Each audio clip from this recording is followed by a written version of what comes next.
What's going on, everyone? Pat Infante, www.eat4abs.com, back with another video. And today I'm going to do something a little different. You know, about a week ago, I had posted a question on Instagram and said, what's the most stubborn body part? Now, I figured a lot of people, honestly, were going to say calves. I know for me and some people, that's just genetics. If you have a high insertion point in your calf, you're kind of doomed. But to my surprise, a lot of people responded and said chest. Well, today, I have a plan for you to get your chest to start growing again. So we're gonna do a little classroom style video. So if you're ready, I'm ready. You're ready to get your chest to grow. Let's get into it.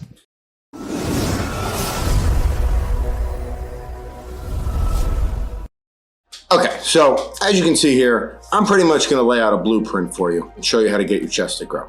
Now I will tell you, this is not meant for beginners. At a minimum, you need to be an intermediate lifter. If you're a beginner, you should be able to just play around with weights and get yourself to grow. But as you move to that intermediate or advanced stage, things become a little harder and you have to think things through a little better and come up with a plan. In the words of somebody I've learned a lot from, Broderick Chavez, he always says, periodization will set you free. And that makes a lot of sense. You need to have certain goals where certain muscles are priorities and certain ones are back burner. Not that they're gonna take a step back, it's just that you only have so much recoverable volume every week. So you need to prioritize what is your goal for this period of time. And for this period, we're gonna say chest is your goal.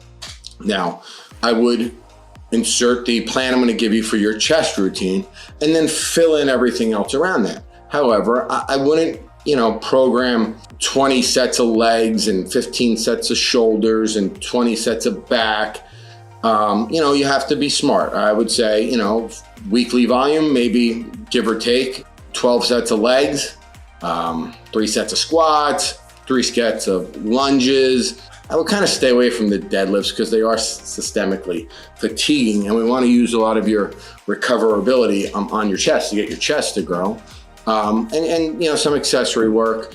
And when I say legs, I'm talking glutes, hamstrings, quads. Calves I kind of consider separate. Whatever your normal calf routine is, that's not very systemically fatiguing. Shoulders, I would do no overhead pressing.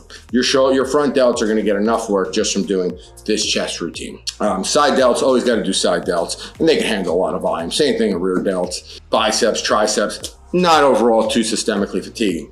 Back, I would say, maybe program yourself 8 to 10 sets of some type of back work per week, and whatever you do for abs, you do for abs. Same thing with traps, not overly systemically fatiguing, whatever you wanna do. But as far as your chest goes, this is gonna take the brunt of it for now because that's the goal. We're gonna get your chest to grow. So this is where we're gonna start. It is basically 2 workouts per week for chest. And like I said, everything else you can fill in around it. And let's jump right into it. So workout number 1. Workout number 1 is going to be, it's gonna be somewhat of a German volume training type of workout. And it's simple. I mean, it's the bench press, right? Take your 1 rep max, whatever you think that is, or if you know what it is, even better. Let's say this person's 1 rep max was 225, right? Well, you're gonna start week number 1. Every week is gonna be 10 sets of 10 reps. Sounds like a lot, and it is. But volume is what creates hypertrophy. The goal here is hypertrophy. Keep that in mind. So week 1, we're gonna start at 40% of whatever your suspected 1 rep max is. If you know what it is, even better. We'll say this client here has a 1 rep max of 225. Obviously, I'm talking in pounds. The conversion to kilograms is clearly, done right there. I'm in America. I know we're like the only people that deal in pounds, but that's the way I'm just wired to think. But I set up a formula so that it converts to kilograms. And if it was an odd weight, I would simply round that weight up to your nearest natural stackability with the plates and the bar, so to say, right? But ultimately, what you're gonna start at is week 1. Your first workout of the week is going to be 10 sets of 10 reps. Actually, every level of workout that you can see here on the screen is 10 sets of 10 reps. And we start at 40% of your 1 rep max. Now in the beginning, you're gonna say, oh, that's easy. I don't want you repping it out on your last, week 1, 2, 3. You might be able to rep out that 10 set. You might be able to bang out 20 of them. Don't. Just trust me. I know what I'm doing. Stick to 10 sets of 10 reps. When you complete that, the next week when you come back, you move up a level. And you could see it basically jumps up 5 pounds every week, every time you complete the level. If you don't complete the level, you come back and do that same level again until you do in the beginning. But in the beginning, you're going to complete the levels. But it's still a very good amount of volume. Now, you see down here, you're going to proceed to the next level each week after completing the previous level. When you can't complete a level for 2 weeks in a row, what you're going to do is you're going to take a week off. You're going to drop 2 levels, and you're just going to grind back away, start building back up. If you've gone through 8 weeks and you've completed every level, take 1 week off and start your phase, your next period, 1 level back. So if you went to 8 weeks, made it through 10 by 10 all the way, when you come back to level 7 and continue on the plan all the way along. Just follow that plan. And there's basically 16 levels. If you complete all of them, that's great.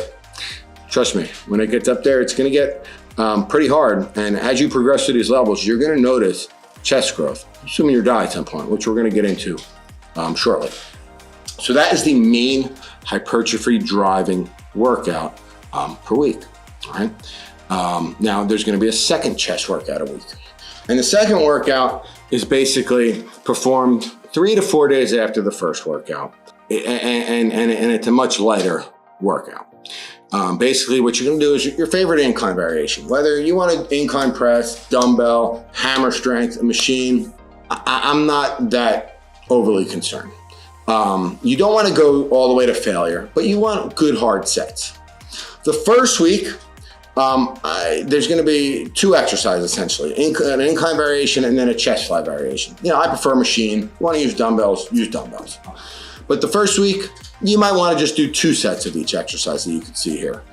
You set 1, 8 to 10 reps, within about 2 of failure, hard sets. You don't have to go all the way to failure. Set 2, about 10 to 12, and then set 3, 12 to 15. And with the flies, I would say stick to about 12 to 15. Like I said, good hard sets to failure. Third set, you wanna go to failure, go to failure. Add 1 set of the incline after you've hit level 12 on the original program, and add 1 set of chest flies after you've hit level 8. The first week, just to gauge your recovery, you might wanna just do 2 sets of each, and then jump into 3 if you are fully recovered. Because when you come back to workout 1 the following week and you jump up a level, I want you to be fully recovered. I don't want you to be overly sore, really sore at all, to be honest with you. If you think you need an extra day before you jump into the next chest workout, by all means, go ahead and do that. Take the extra day and just stay the course from there. But those are pretty much the 2 workouts that you're gonna oscillate back and forth between. Believe me, you're gonna look at this in that first week, you're gonna say, wow, 40%, 10 by 10, I knocked that out no problem. Matter of fact, if you don't knock that out no problem, you miscalculated your 1 rep max.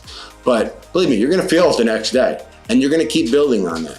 And remember, volume drives hypertrophy. In time, the strength will come with it because you're gonna grow the muscle. The bigger muscle has more of a capacity to acquire more strength when you fine tune it to that kind of training.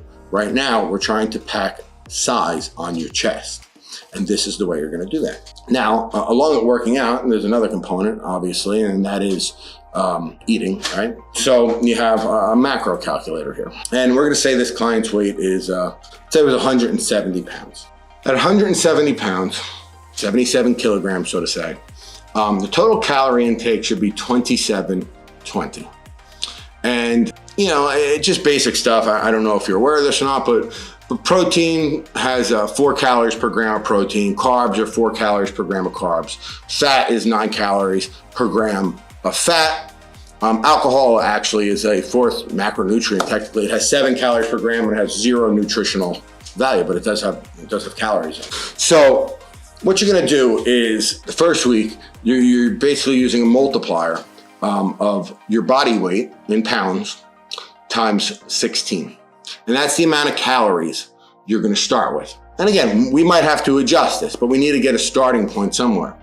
So we're going to say at a 170-pound person, 2720 is their calories. Now, the way that's going to break out is 0.45 grams per pound of fat. We're going to say 1.5 grams a pound of protein. And then whatever the leftover calories are, we're going to dump them into carbs, right? And this would up. You could set up the same spreadsheet as I have, which is very easy, and this will calculate it all for you. I will also link down in the description. If you wanted to purchase this spreadsheet, I'll put a link onto my website, which is only $7.99, and then I will send you a copy of the spreadsheet. But really, you could set up your own spreadsheet for free. I mean, it took me like 2 hours tops. But or you can just do it on pen and paper, really. You don't necessarily need the spreadsheet. I set this up for so I could give you a presentation and show you what to do here. Now, you need to track and know where your weight is going. Traditionally, you want to see your weight going up, but not fat weight in the mirror, and really at these calories, at that weight, you shouldn't, assuming that you're training properly and that you're calculating your calories properly, right? So what I usually do is set up a little 7-day tracker. Every morning, you wake up, take a piss, log your weight. And then log your calories from the day before. You're never going to hit it exact. And if you're using MyFitnessPal or a Fitbit, which I am a big fan of the Fitbit, you can fill in your grams of fat, your protein, so on and so forth, and it'll average it out. For right now, for the sake of it, I'm just going to fill in some random numbers here just to show you how it works. And you could see how it'll just average out your calories. So over the course of the week, you're going to keep track of that. And you're going to see, obviously you're going to want your calories to be pretty much as planned when all said and done. You're going to want your fat, your carbs, your protein. It's not going to be exact, but you want it to be in that range of where we originally had drawn up the plan. But ultimately, we want to see you gain a little bit of weight, but not an excessive amount, don't get me wrong. Now, if the scale is not going up, I would say at least a half a pound a week, a quarter to a half, I'd say a half pound a week. Then you could start to add in calories. And I would say, you add in 100 calories, which would, based on the fact that, how many calories per pound and everything else, will adjust accordingly. So if you add in 100 calories, let's say for the next week, now you're going to essentially be at 2,820 because you got your base calories here, plus you just added 100. Now, if you run the same log and everything, you should start to see your weight going up the next week. And then, at the end of the week, you just clear this out. And what you do then, I usually come in here, put in the weekend date, what your average weight was, whatever it says after the 7 days here. You can put your average weight here. And then the next week, if it was 170 and 170.5, I just keep a basic mathematical formula in a spreadsheet where it shows that you gain that half a pound. You can track your calories just with any kind of notes you want to make to yourself. I usually just keep everything in a spreadsheet and just keep a log. And then, 171, 0.2, and it'll just keep your weight, and you just keep a log so you can track your progress. All at the same time, you're just stepping up levels, stepping up levels, stepping up levels. Trust me. This will get your chest to grow. Trust the process.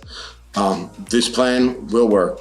And if and like I said, a lot of it, the main driver is built on the German volume training concept, where if you read some of the studies on it, the progress that people have made with German volume training is outstanding. It's tried and true. It works. This will work for you if you just stick to the plan. Don't try to do too much. I know, like in those early levels, you're gonna get to that 10 cent and think that you need to do more. Trust me, cut it off at 10 reps, save it to live on for the next workout. And then you're eventually gonna hit a stopping point where it's gonna get tough.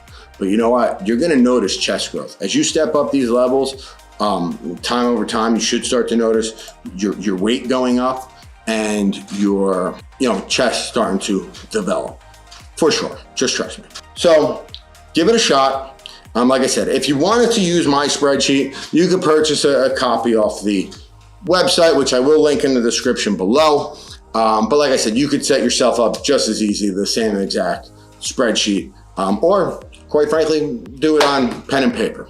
But those are the data points you want to hit. So I'd love to know how you make out. DM me on Instagram if you have any questions. I'm always here. I will gladly answer any questions you have and give you any type of guidance that you desire. Leave a comment below. Let me know how the plan works for you. I'd be very interested because I know you're going to see results. There's no question about it. You will 100% get the results you're looking for if you follow this plan to a T. I guarantee it. So again, any questions, leave them below. Please subscribe to my channel. Please like the video, leave a comment. I really would love to hear some feedback on this. Also, let me know if you like this style video. I'd be more than happy to put out videos of some of the knowledge that I've acquired over the 20 years of being in this hobby. So, like I said, subscribe, like the video, leave a comment. Outside of that, any questions, you know where to find me. Pat Infante, www.eat4abs.com, and I am out.